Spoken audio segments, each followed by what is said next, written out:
welcome. My name is Amarenske and this is my best friend. Hey. And today we're going to do a judge a book by its cover with not that many popular books, because for once we want to share some book love for non-popular books. So we start with The Toy Makers by Robert Dinsdale, one of my favorites. Well, I am completely unfamiliar with this book. I'm going to assume it's about a toy maker and a multitude of them. I'm not completely sure of this character here. I presume he's just here for stylistic choices. He looks very nice. Well, one could assume that the toy makers could be about, for example, soldiers with no will of their own, being a metaphor for losing their innocence, losing their right of choice and things like that, but according to her expression I'm wrong. So I'm going to guess it's a very elaborate version of the Nutcracker.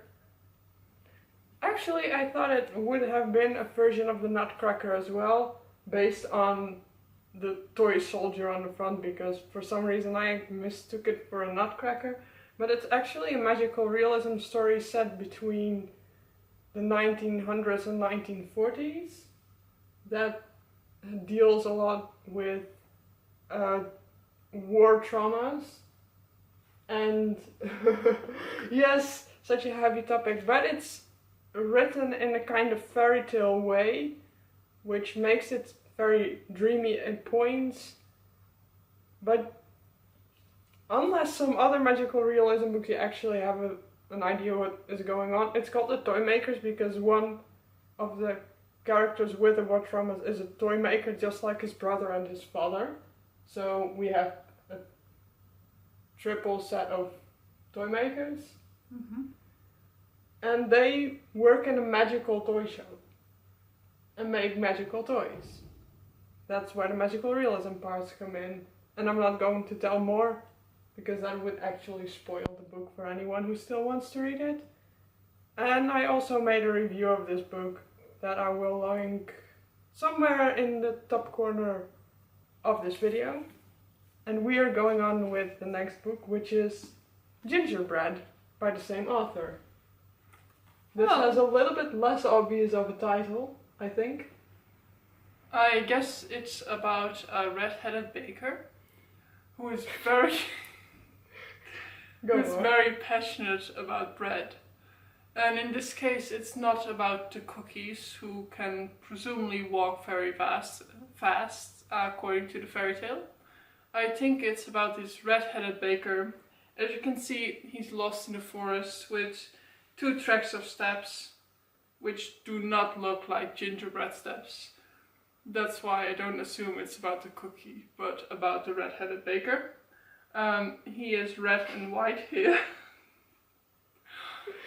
But I guess that's for stylistic choices again. Well, this book, the title Gingerbread, actually does have to do with what happens in the book, because gingerbread does play an important role in the plot of the story, especially in the first half of the book. This book is about a boy who has to scatter the ashes of his mother in the forest. And it happens while it is winter. That's why we have a layer of snow on the book cover.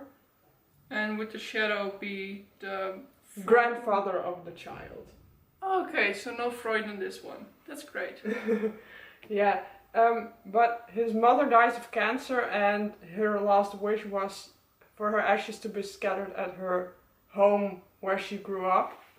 This turns out to be a ruin in the forest, and our almost fairy tale-like story grows darker and darker from the page from the moment you end up in the forest, because you discover again that the grandfather suffers from a whole bunch of war traumas. This is set in Belarus, and it takes place either during or after the Cold War, which is not clearly stated on the book cover, but it is clear from what happens in the book and the stories the grandfather tells. because basically during the cold of winter the only things that remain are gingerbreads that the mother baked for the son and the grandfather just before she died, and the only thing that keeps the father and grandfather, but he is called Papa throughout the story, so... Is this written from the perspective of the child? Yes. About a 7-year-old child, 7-year-ish. So you don't fully get, for the most part of the book, what is going on. I haven't even finished it yet. And I now get a sense for what is actually going on in the story. But I'm not fully sure if I'm right or wrong. So I'm curious to see. It sounds like a very interesting book. I couldn't really make much of it because I don't know anything about it. So from the title, I was just kidding around. But that's why get that. That's why I picked the book, because you can not at all deduce from the title what is going on. And the Toy Makers is completely a different kind of a story, because it's obvious it's about toy makers based on the title, right? Mm-hmm. But since we have done The Toy Makers and Gingerbread, both by Robert Dinsdale, we're now going to Platinum End by Tsugumi Oba and Takeshi Obata, who also wrote Death Note, a very, very popular manga, but this one I don't hear that much about. Let's see what you deduce from the title, page, or the cover. Well, for the cover, of course I'm familiar with Death Note, as is most people who are alive and able to use the internet and able to read. That's a nice combination there. So look well. There is a hint on the cover.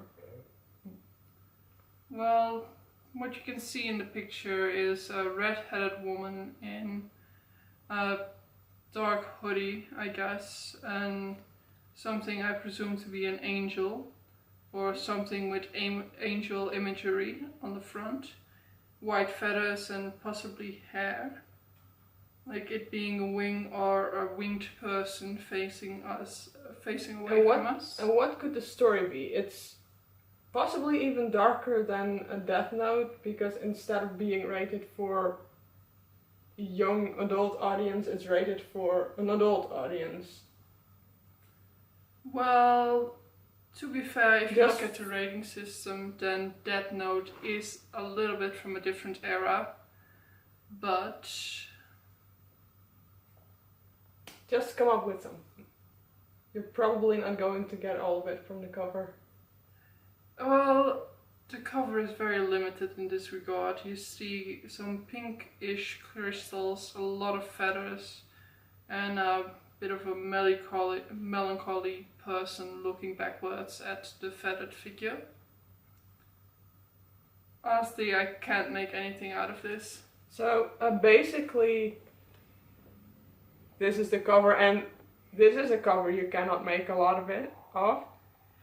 It's about God doesn't want to be God anymore, so he sends 13 angels to Earth to find candidates to be the new God, basically. And those have to win a contest, but we don't know what the contest is to become the new God. But of course, if they die, they are not able to win because they are dead. And those crystals are red and white arrows, and you learn pretty quickly that red arrows make you fall in love, so a little bit of the Cupid idea, and white arrows are meant to kill someone. A bit of the Cupid idea. Killing someone, so Cupid. Yeah. Well, love is fearful. And we start off with a depressed main character who tries to commit suicide and gets chosen to be a god candidate, because all the candidates have to be either dying or want to die and don't see a point in life anymore. And I know why this is a technically R-rated series, but I'm not going to tell. I haven't read it, it sounds interesting, but I would rather not have it spoiled for me. Exactly that. And I would rather go on with the next book, which is called The Stolen Child. It's written by Keith Donoghue. Well, if you look at the cover, I am unfamiliar with Keith Donahue. You see a child in torn jeans without a shirt sitting in a tree trunk. So the stolen child. It doesn't give any clues as to who has stolen him. I'm not really sure if he's even... He doesn't really look scared at all. He just kind of looks like, Tarzan never had to deal with this shit. He looks kind of... meh. This is my artistic tree. Well, I guess this kid has been kidnapped. If you go by the title, he's been kidnapped or something similar. Maybe he's Victor, you know, the wild child. Somewhere in France it was. Maybe he's been kidnapped, learns to fend for himself. I mean, he's not with his kidnapper now, his jeans are torn. So maybe the rest of the story is about his stolen childhood and trying to recapture the ability of speech that he lost because he was stolen and left in the woods. Could have been. It actually does take place, half of it does take place in the woods. This is one of the first magical realisms I did read when I was younger. In the Dutch translation, because I couldn't read English well enough yet and I just stumbled upon it in the library. This is a book that deals with a fae and it deals with children, changelings.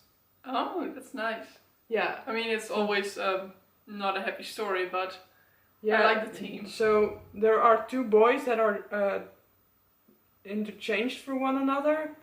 And they both are looking for their past, who they were, and who they are in the place that they ended up in right now.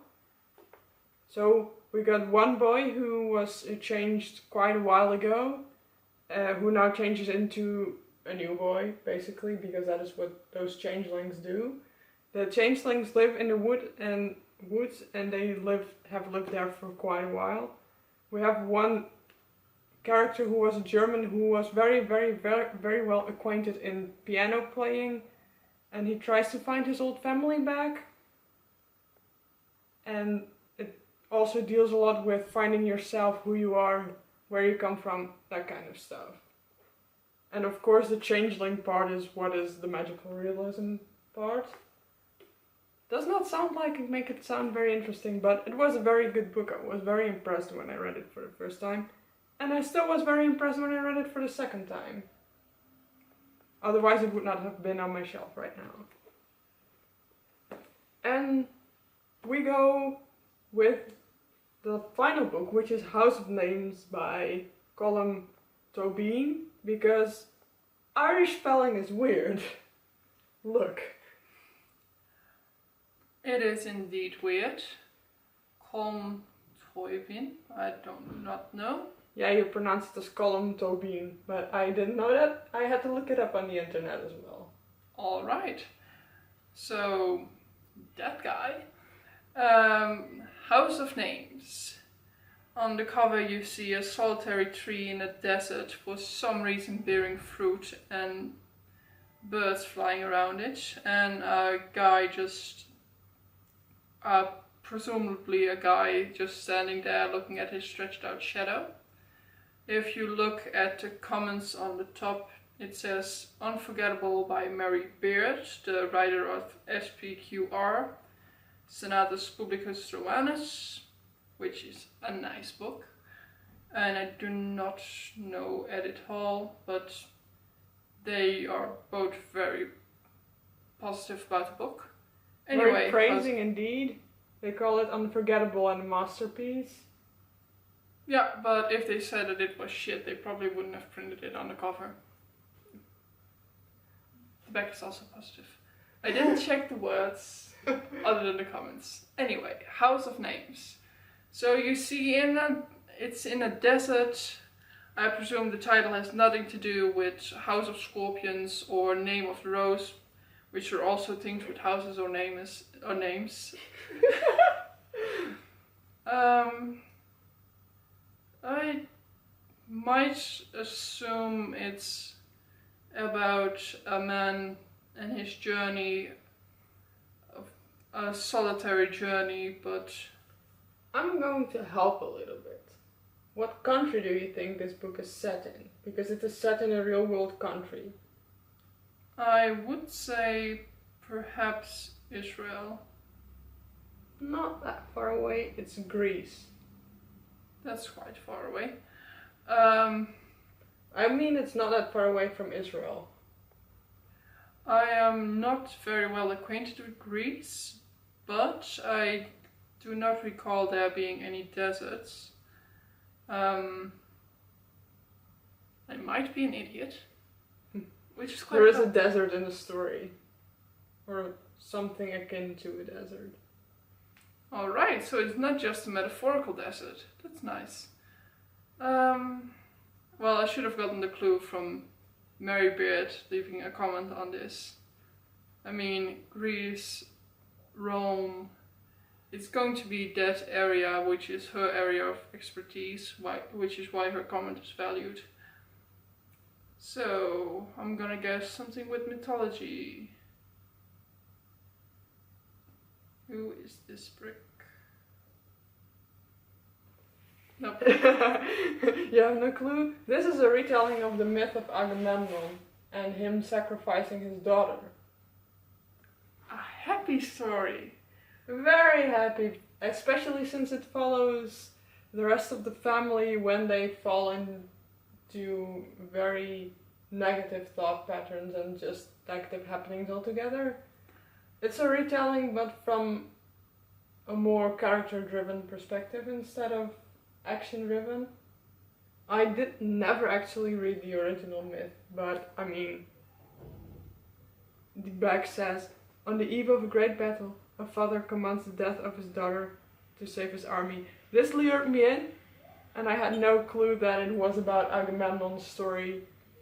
So then I started to read, and I mean, the first name it says in the book is literally